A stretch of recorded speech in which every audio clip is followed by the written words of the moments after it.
Itanya lego, hau menja, jam tak kubur. Nyan orang mesti mek kameng, nyan kubur wajib kan kubur sunnah.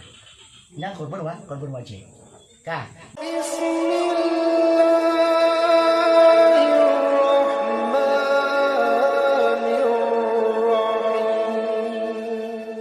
Menyang kurban wajib na dua syarat.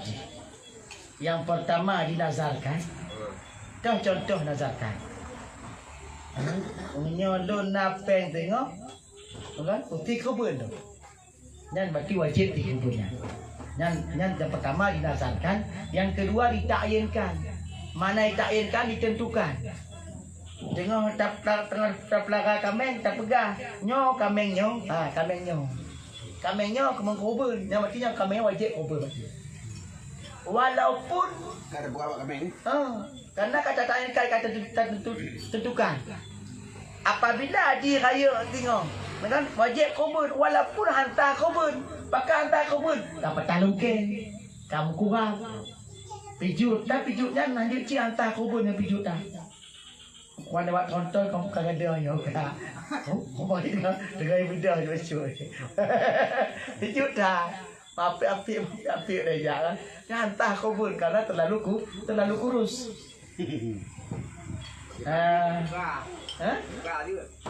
Luka lanjut karena kurban kaunya kau wajibnya.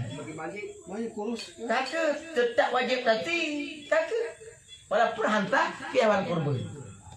Itu namanya kurban wajib. Hanya tukang lain.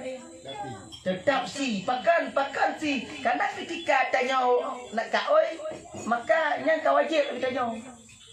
Kajib ke milik fakir miskin. Ketika ada takyinkan tertentukan benar nyo kameng nyo tengok lo kos yang kau wajib artinya. Yang kajib ke hak fakir miskin. Itu wajib kita sembeli. Nanti hak kamengnya. Ada berjalan ya.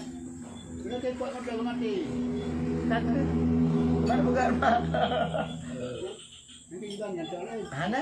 Pura kebun nak mati. Angkat. Kami kebun nak. Okey, walaupun kalian kurban, yang mati hana kan tolak lain. Tetap yang wajib dan yang kurban, tetap yang wajib dan yang kurbankan. Dibandingkan semua pengpitang.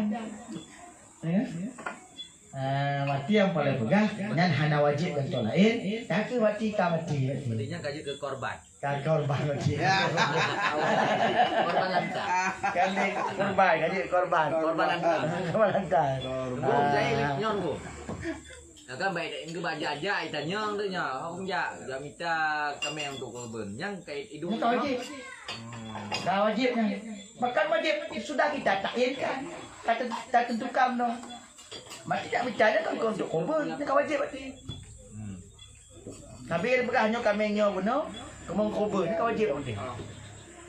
Lagi dia hau benjak, dah korban, maka kau wajib dah. Maka itu kurban wajib bukan kurban sunnah. Nya mati kurban wajib.